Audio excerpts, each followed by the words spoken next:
की गेल्या अनेक वर्षाच्या काळामध्ये त्या सांगोला तालुक्याला विकासाच्या कामाला कधी निधी म्हणजे फारसा मिळत नव्हता.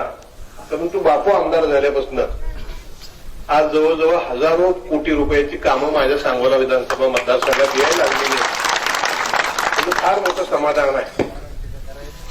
गडी मुंबईला गेल्यानंतर आल्यावर पहिला फोन मला असतो, आबा काय बापू 90 कोटी रुपये आणले.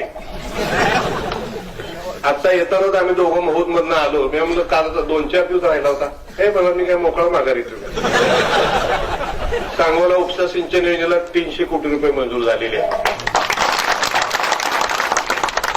म्हणजे बापूला आमदार केल्यानंतर समाधानी मनापासूनच आहे की आपण ज्या उद्देशानं या ठिकाणी प्रयत्न केला आणि शेवटी राजकारण तर आपण कशासाठी करतो, परिसराच्या गोरगरिबाच्या विकासासाठी करतो.